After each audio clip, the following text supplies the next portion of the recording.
Lucas 24:13 diz assim: naquele mesmo dia, 2 deles estavam de caminho para uma aldeia chamada Emaús, distante de Jerusalém 60 estádios, e iam conversando a respeito de todas as coisas sucedidas. E aconteceu que enquanto conversavam e discutiam, o próprio Jesus, cara, os caras não viram, o próprio Jesus se aproximou e ia com eles. Os seus olhos, porém, estavam como que impedidos de reconhecer. É isso que a frustração faz com você.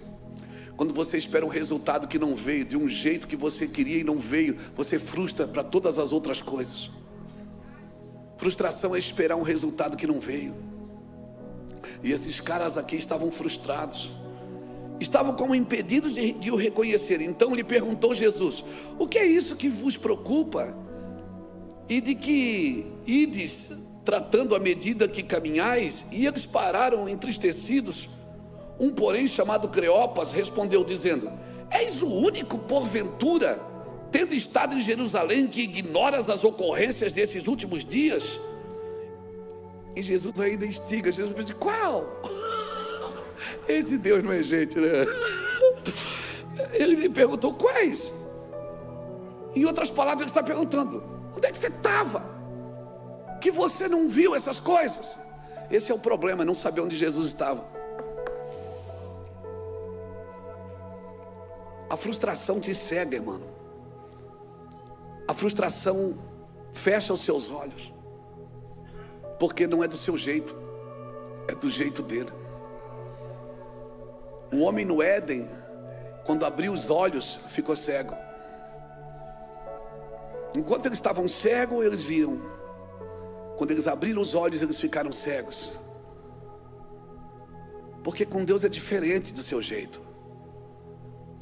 A primeira revelação que você precisa ter de Deus é que Ele não é gente, Ele não é homem, Ele não pensa como você. Você tem uma pessoa, um jeito de pensar. Deus não pensa assim. Aquelas pessoas que você odeia, essa que você pensou nela agora, Deus ama elas. Deus não tem problema com elas, quem tem é você. Deus não tem problema. Quem tem problema com essas pessoas é você. Deus queria que você salvasse elas, mas você está de mal. Você ficou de mal. Era para você ajudá-las, mas você ficou de mal. Então Deus não tem problema, irmãos. Na realidade, Deus não tem problema com o pecador, com o pecado. O pecado Deus perdoa. Deus tem problema com o engano, com pessoas que insistem no engano e ainda usam o nome de Deus para isso. Ele fala. E lhes perguntou quais, e explicaram o que aconteceu a Jesus, o Nazareno. E o Jesus ali, o ressuscitado, estava no meio deles, irmãos, conversando com eles e perguntando. E eles estavam cegos e não viam. O que aconteceu a Jesus, o Nazareno, que era varão profeta, poderoso em obras e palavras diante de Deus e de todo o povo. E como os principais sacerdotes e as nossas autoridades entregaram para ser condenado à morte e o crucificaram. Ora, nós esperávamos que fosse ele que havia de redimir Israel. Mas depois de tudo isso, e já este é o 3º dia desde que tais coisas sucederam, é verdade também que algumas mulheres que estavam conosco nos surpreenderam, tendo ido de madrugada ao túmulo e não achando o corpo de Jesus, voltaram dizendo terem visto numa visão de anjos, os quais afirmam que ele vive. De fato, alguns dos nossos foram ao sepulcro e verificaram a exatidão do que disseram as mulheres, mas não viram. Então lhe disse Jesus: ó nécios e tardos de coração, para crer tudo o que os profetas disseram, porventura não convinha que o Cristo padecesse e entrasse da sua glória? E começando por Moisés, discorrendo em todos os profetas, expunha-lhes o que seu respeito constava em todas as escrituras. Jesus disse assim: gente, vocês não leram? Por acaso vocês não leram que isso tinha que acontecer, seus nécios? Meu Deus, eles tinham Eles tinham as escrituras que profetizavam. A Torá dizia sobre o Messias. E Jesus disse: eu estou aqui no meio de vocês. Ele não se revelou, mas disse: Nécios, vocês não leram? E mesmo assim, irmãos, os olhos deles não se abriram. Quando se aproximaram da aldeia para onde iam, fez ele menção de passar adiante. Mas eles constrangeram, dizendo: fica conosco, já se faz tarde. E entrou para ficar com eles. E aconteceu que quando estavam à mesa, tomando ele o pão, abençoou e tendo partido lhes deu. Então abriram os olhos e reconheceram, mas desapareceu da presença deles. E disseram uns aos outros: porventura não nos ardia o coração quando ele pelo caminho nos falava, quando nos expunha as escrituras? E na mesma hora, levantando-se, voltaram para Jerusalém, onde acharam reunidos os 11, outros com eles, os quais diziam: o Senhor ressuscitou e já apareceu a Simão. Então os dois contaram o que lhes acontecera no caminho e como fora por eles reconhecido no partir do pão. Cara, esse texto para mim é um dos mais fantásticos das Escrituras. A palavra é: não saia de Jerusalém até que do alto seja revestido. A promessa é: fica ali, não foge, não sai. Eles saíram, Jesus apareceu para devolver eles para o propósito. Porque quando você sai do propósito, você não enxerga mais, irmão. Quando você sai do trilho, e vou te falar, você não precisa sair da igreja para desviar. Se você sair da missão, você já desviou. E esse é o problema, que tem muita gente desviada da missão que está na igreja. E porque está na igreja, acha que não precisa de cura, não precisa voltar ao Senhor. Esse é o problema de Laodiceia. Laodiceia, a palavra Laodiceia, ela vem de laudic, que quer dizer quando o leigo fala. Isso é Laodiceia, é quando o leigo está falando. E hoje muitas pessoas têm que falar, mesmo não tendo nada para dizer. Nós estamos carregados de informações acerca de Cristo. Talvez esse excesso de informações vulgariza a informação, vulgariza o propósito. Laodiceia, qual era o problema de Laodiceia? Pensas que é rica, pensas que não te falta nada, mas tu não sabes. Ou seja, tu estás noiada. Tu não sabes que tu és miserável, pobre, cega e nua. Mas eu aconselho que de mim tu compre ouro puro para que tu sejas rica. Compre colírio para os teus olhos para que tu enxergue. E compra roupas brancas para tampar a vergonha da tua nudez. Esse é o problema, é que ela não sabia. Porque quando você não tem uma coisa e você tem convicção que não tem, você faz alguma coisa para ter. Mas quando você não tem e pensa que tem, você não tem nenhuma necessidade de mudança. Mudar para quê? Se eu estou na igreja, se eu sou dizimista, mudar para quê? E talvez você nunca vai experimentar a plenitude da presença do Espírito Santo na sua vida. Como diz lá no sul, talvez você nunca vai dar uma chapadinha. Por quê? Porque você tem tudo sob controle na sua vida. Você está esperando Jesus voltar, glória a Deus. Recentemente eu estava me preparando para fazer alguma coisa, me esforçando por aquilo, e o Senhor me deu uma palavra. Ele disse: olha, Luiz, se esforçar é diferente de forçar. Quando o Senhor manda você se esforçar, é se esforçar por aquilo que Ele disse. Deus disse para você algo, então você se esforça pelaquela palavra. Forçar não é de se esforçar. Forçar, muitas vezes você pode estar forçando uma entrada que não é de Deus para você. De repente você está forçando uma porta, arrombando portas. Ah, mas Deus está abrindo as portas. Deus não abre as portas, Deus abre a porta. Pior do que ter portas fechadas é ter muitas abertas e não saber qual foi a que Deus abriu. E você vai entrando em todas elas, e depois você tem que voltar de todas elas. Deus diz assim: ó, conheço as tuas obras, e diante de ti pus uma porta aberta. Porta de Deus é uma, você entra, abre outra, você entra, abre outra, você entra, abre outra. Deus não coloca um monte de portas para você escolher. Ele é sucinto, preciso e conciso. Deus é sucinto. As coisas de Deus são claras. São claras. Quando alguém vem me entregar uma palavra e diz assim: ó, eu estou vendo, mas eu não sei se será redondo, será quadrado. Eu disse: irmão, para. Eu não tenho certeza, então não é de Deus. As coisas de Deus, quando você vê que o anjo tem 6 asas. Você vê que com duas ele tampa o rosto, com duas ele tampa os pés. Você vê as coisas claras. Deus não é Deus de confusão. Deus não é Deus de confusão, é Deus de direção. Quando ele diz para Josué, esforça-te e tenha de bom ânimo, ele está dizendo, eu já te preparei tudo, você só precisa entrar. Você só precisa entrar nisso. Forçar é tentar entrar no lugar que não é para você. Tem coisas da nossa vida que nós vamos precisar destruir. Tem altares que Deus vai mandar nós derrubarmos, irmãos. Você imagina? Tem coisas da sua vida hoje que são inúteis, e você vai ter que orar para Deus e dizer, Deus, o que é inútil na minha vida? Ele vai mandar você tirar. Noé fez uma arca, imagina. Noé fez uma arca, 100 anos construindo uma arca. 100 anos, todo dia Noé entra na floresta com machado, com mais os 3 filhos, e vamos derrubar a árvore, gente, vamos derrubar a árvore, e Noé está lá derrubando a árvore, uma árvore atrás da outra. Por que ele está derrubando a árvore? Porque Deus mandou para construir uma arca. Aí um dia Noé vai juntando tábua atrás de casa, vai juntando tábua.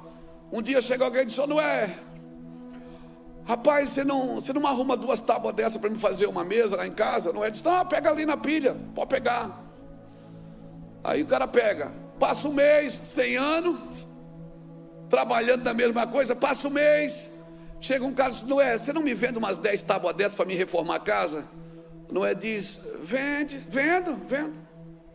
Não, vendo, claro, pode pegar ali 10 tábuas, faço para você mais barato. Aí Noé olha para os filhos e diz, meus filhos, tive uma ideia, vão abrir uma madeireira.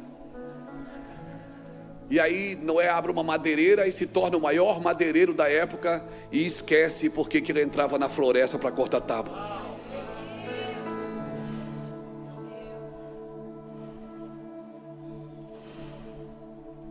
Pegou? Eu posso fazer tudo, eu posso prosperar, eu posso enriquecer, e eu estou indo lá, eu estou chegando lá, viu, Léo? Não paguei o terreno ainda, mas vou chegar lá. Eu posso crescer, eu posso prosperar, e eu vou prosperar, você vai prosperar, porque essa é a ideia de Deus para você. Mas eu não posso esquecer porque que eu entro na floresta para cortar tábua. Eu não posso esquecer por que que Deus me tira de casa todo dia. Eu não posso esquecer por que que eu vendo um livro. Eu não posso esquecer por que que eu pego um avião. Eu não posso esquecer que eu sou casado. Eu não posso esquecer que eu tenho filhos. Eu não posso esquecer que eu tenho um ministério. Eu não posso esquecer que o meu coração está queimado por Ele. Eu não posso esquecer dessas coisas, irmãos, porque daqui a pouco eu também vou estar vendendo tábuas.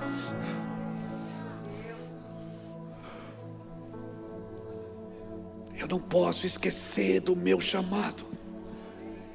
Por isso que Jesus disse, nécios, vocês não leram o que estava escrito, que eu ia morrer? Eu falei para vocês. Quantas vezes eu falei para vocês que eu ia morrer e ressuscitar no 3º dia? Mas vocês estavam olhando tanto para os milagres, tanto para as multiplicações dos pães, e vocês não olharam para mim. Eu estou voltando. Olhem para mim, diz o Senhor, eu vou prosperá-los. Eu vou prosperá-los muito. Não, se eu estou aí, eu jogo a cadeira para cima, meu amigo. Você entenda o ambiente que você está. Eu vou te levar às nações. Você vai plantar igreja. Eu vou te dar empresas. Você vai ser um plantador de ministérios. Ei, eu vou te deixar famoso na terra, porque eu não escondo lâmpadas debaixo de vasilhas, eu coloco no alto para que ilumine todos os que estão na casa. Vou fazer você crescer, sua igreja vai explodir, seu ministério vai crescer, sua empresa vai prosperar. Mas nunca esqueça por que você corta madeira. Nunca esqueça da onde eu te tirei e o que eu fiz em você. Não esquece disso, Luiz.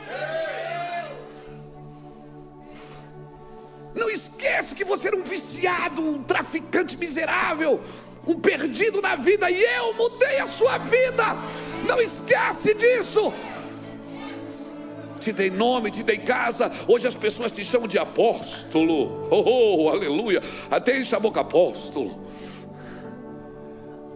Mas não esquece quem você é. Não esquece, cara. Você pode prosperar. Ah, mas tem gente que diz: o dinheiro, pastor, o dinheiro é do diabo. Não, irmão, o dinheiro não é do diabo. Quer ver o diabo, fica sem dinheiro para você ver. O diabo aparece na meia hora depois. O amor ao dinheiro que é do diabo.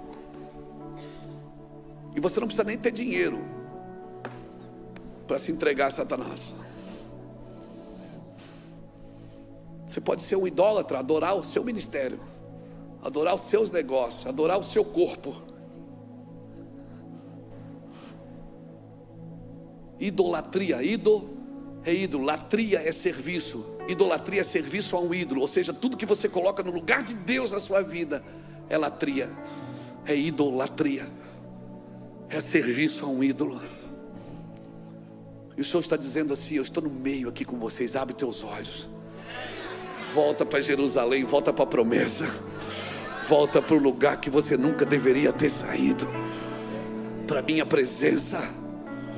Ah, irmão, eu sei, cara, eu começo a pregar, às vezes eu viajo tanto. Terça-feira eu e Iraci vamos para os Estados Unidos, mais 10 dias pregando.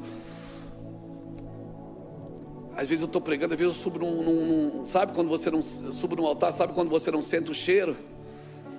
Eu sei toda a Bíblia, eu já li esse livro trocentas vezes, já perdi as contas. Eu tenho mais de 5.000 esboços nesse iPad, na nuvem. Mais de 1 tera de mensagens arquivadas. Então é só baixar um download e vem. Mas se pregar sem sentir aquele cheiro, você pregar sem sentir aquele cheirinho, aquele friozinho, aquela coisa gostosa que vem e diz assim: ó, eu estou aqui. Ah, cara, você precisa entender o que eu estou dizendo. Não põe no piloto automático a sua vida. Celebre cada detalhe das Escrituras. Celebre cada vida com Deus, cada culto. Celebre uma alma que você ganha no ano. Celebre tudo. Aleluia. Celebre o pão da mesa.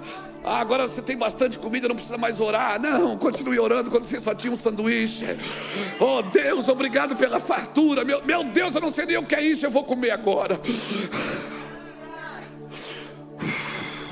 Não deixa a fartura te engolir. Achaste mel, come o que te basta, para que porventura tu não te fartes dele e vomites depois. Aleluia, eu estou no meio de vós. Eu falei o que vai acontecer, está escrito. Você sabe. Aleluia. Muitas coisas você vai ter que destruir, não é? Imagina, 100 anos, cara, fazendo uma obra. Você acorda todo dia de manhã, João, vai para a floresta, derruba uma árvore. 100 anos construindo um barco, que ele não sabia nem o que era barco, por causa de uma chuva, que ele não sabia nem o que era chuva, que nunca choveu na terra, a terra era molhada pelo orvalho. E dilúvio então, nem se fala. E Deus disse: faz um navio. E você não lê nas Escrituras que Deus falou de novo. Deus só falou uma vez, e por 100 anos Deus não falou mais. Ele não ligou para nenhum profeta confirmar. Ele não foi no monte para Deus falar com ele. Cara, eu não estou dizendo que esses lugares são ruins, que você tem que deixar de ir. Eu estou dizendo que você precisa ser convicto. Você está procurando, cada vez que você procura confirmação, você está dizendo: eu ainda não creio.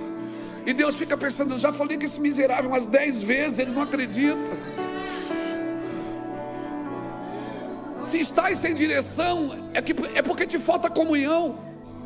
A comunhão não te deixa sem direção. Olha o que diz Salmo 25 e o verso 12: qual é o homem que teme ao Senhor? A este lhe ensinará o caminho que deve escolher. A sua alma repousará na prosperidade, a sua descendência herdará a terra. Verso 14 diz: o segredo do Senhor é para aqueles que o temem. A este eles lhe fará saber a sua aliança. Então não é direção que te falta, é comunhão. A comunhão te dá direção. O problema é que você vai orar e você quer pregar para Deus. Oração não é para você falar, é para você ouvir. E você está: Deus e meu Pai, Senhor, essa noite. Deus diz: cala a boca. Deixa eu falar.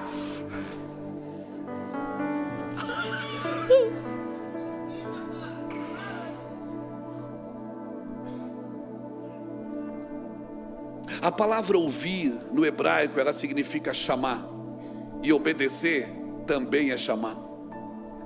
Não tem duas traduções, é uma tradução só, para ouvir e obedecer. Ouvir e obedecer para Deus é a mesma coisa.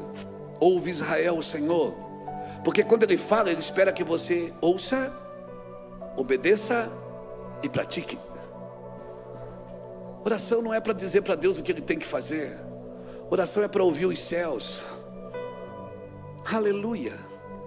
Oração é para Deus falar com você. Deus chamou Moisés para o monte em Êxodo 24 e diz: Moisés, sobe a mim no monte e eu te mostrarei o que vai vir. Moisés ficou lá 6 dias, Deus não apareceu. Deus só apareceu no 7º dia. O cara ficou lá 6 dias esperando o encontro. Imagina, Deus estava esperando toda a alma de Moisés baixar, Moisés ficar quieto, Moisés parar. Quando Moisés parou, não tinha mais nenhum sentimento, nenhuma emoção. Deus veio e falou. Quem sabe é isso que o Senhor está esperando? Está esperando você sossegar. Aquietai-vos e sabei que eu sou Deus. Eu serei exaltado entre as nações, eu serei exaltado sobre a terra. Fica quieto, para de falar. Oh meu Deus.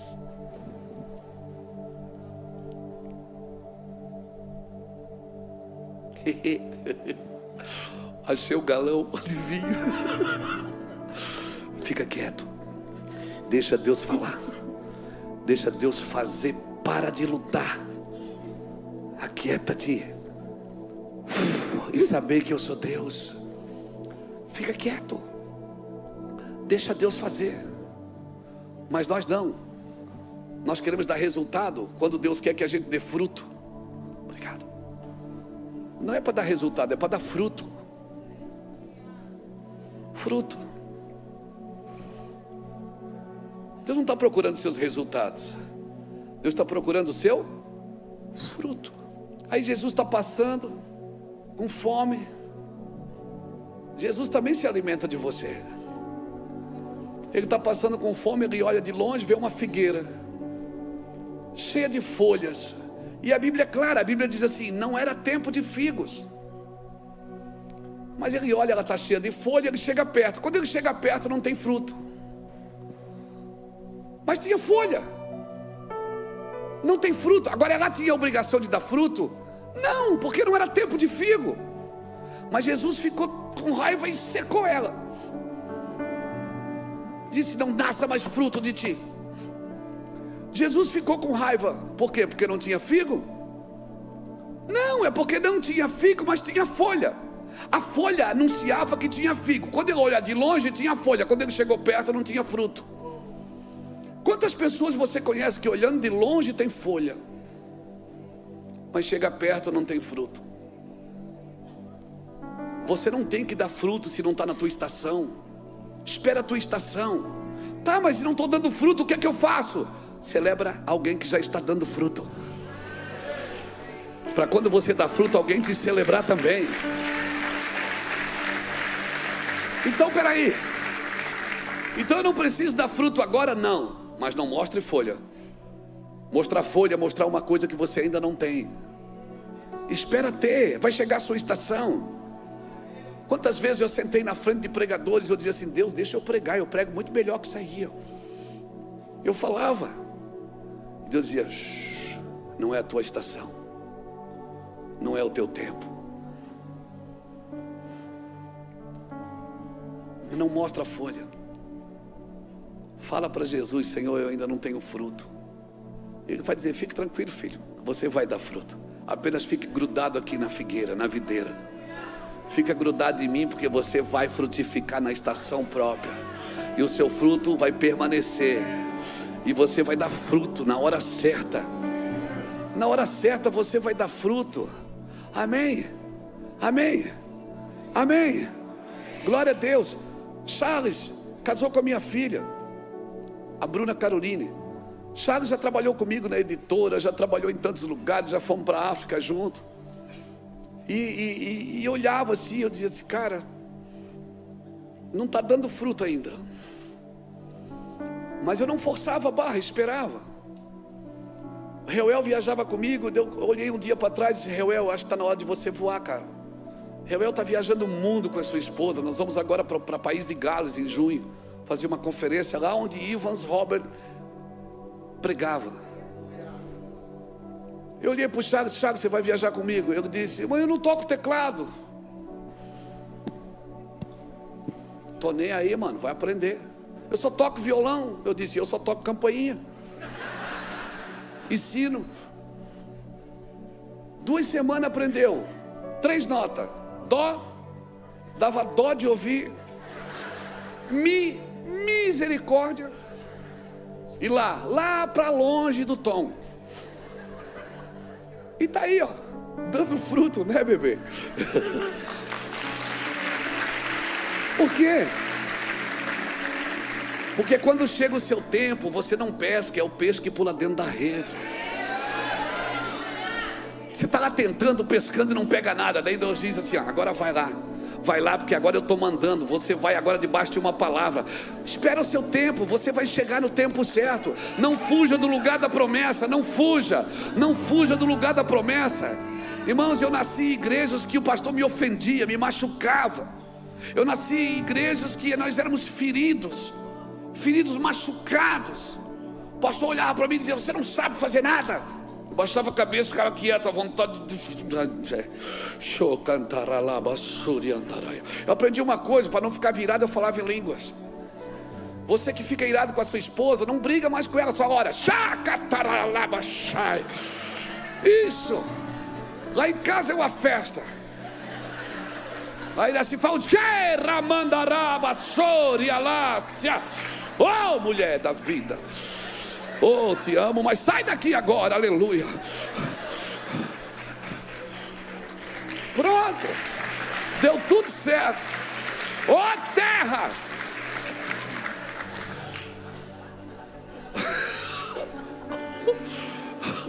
A menina perguntou, como é que eu não boto o nome da mensagem no telão? Eu disse, bota salada de fruta. E hoje eu estou das nuvens, minha filha. Hoje eu não vou, não tem tema hoje.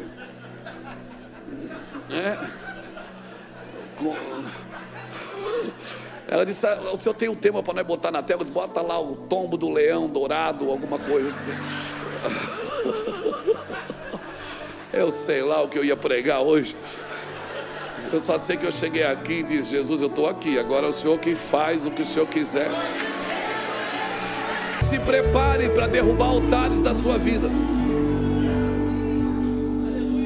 Se prepare, Deus vai chocar você nos próximos dias. Não é passar 100 anos construindo uma arca para usar 1 ano só. 1 ano, meu Deus. Ele passou 100 anos fazendo a mesma coisa. Não precisou de confirmação nenhuma. Ninguém precisou ir lá. Ele não fez nenhuma campanha de nada. Ele foi e obedeceu. E os filhos dele, eu fico imaginando que os filhos se pensassem assim, o papai não está bem.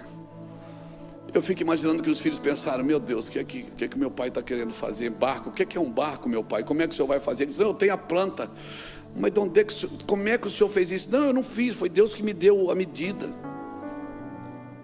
E tem uma coisa interessante na arca de Noé, que Noé construiu, mas não dirigiu, porque ela não tinha leme. Tudo que você faz para Deus, você não dirige, quem dirige é Ele. Você só participa do que Ele está fazendo, do que Ele mandou você fazer. Noé não dirigiu, ele entrou na hora que Deus mandou e saiu na hora que Deus mandou. E depois que ele saiu, eu fico imaginando que Deus olha para ele e diz assim, Noé, pode tacar fogo na arca, acabou, meu filho, vencemos. Como assim, acabou? Acabou, meu, acabou. Não, mas eu não vou me desfazer da arca, foi Deus que me deu. Meu filho, taca fogo nisso aí. Não, mas o Deus que me deu as medidas, foi Deus que me deu. Eu sei que é muito difícil soltar algumas coisas que foi Deus que te deu. Mas até o que Deus te deu só serve para um tempo. Porque Noé, mais importante do que construir a arca é reconstruir o mundo. E agora, Noé, nós vamos reconstruir o mundo. Você não vai mais precisar da arca. Então se prepare para soltar coisas que Deus vai mandar você soltar, para você entrar naquilo que Deus tem para a sua vida.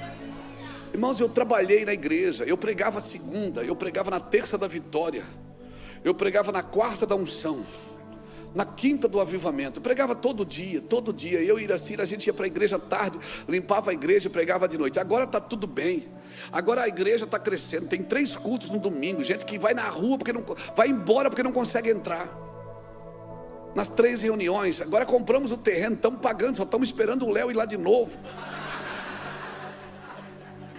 e o irmão que quitou o terreno, estamos esperando, estamos lá. O Brasil inteiro vai lá. Sábado eu me reúno com mais de 1.500 pastores, sábado agora, todo primeiro sábado do mês há 20 anos. Agora que está tudo pronto, Deus me tira de casa e me leva para as nações. Agora que eu podia, 58 anos, ir assim com 57, a gente pode dar uma descansadinha. Agora Deus diz, não pai, está só começando. Eu digo, Senhor, eu disse, não é, começou a arca com 600 anos, meu filho, descansa, está tudo certo. Diga, agora que está tudo pronto, que as pessoas vão lá, que eu quero estar em casa, que eu tenho uma sala, um escritório, e agora eu tenho. E Deus me tira de casa, porque Deus só te dá aquilo que você estiver disposto a devolver. Deus não te dá nada para você. Na realidade Deus não te dá dinheiro, Ele te confia recursos. Deus te confia recursos, Deus não te dá dinheiro, Deus não te dá fama, Deus te confia lugares, ambientes de autoridade. Ah, Deus está me exaltando. Ô pastor, como Deus está te exaltando, o que é a exaltação de Deus para você? Dar algumas coisas, dar algum dinheiro, deixar famoso, conhecido na internet? Isso não é a bênção de Deus, cara. Bênção de Deus é você entrar num quarto e Ele falar e você dizer, eis-me aqui, Senhor. É no meio da noite você ouvir o seu nome, Luiz. Ah, meu Deus, isso é a bênção de Deus. 8 bilhões de pessoas na terra e você ouve o seu nome. Isso é a bênção de Deus. Trocados algumas coisas. Não, irmãos, toda a glória humana é passageira.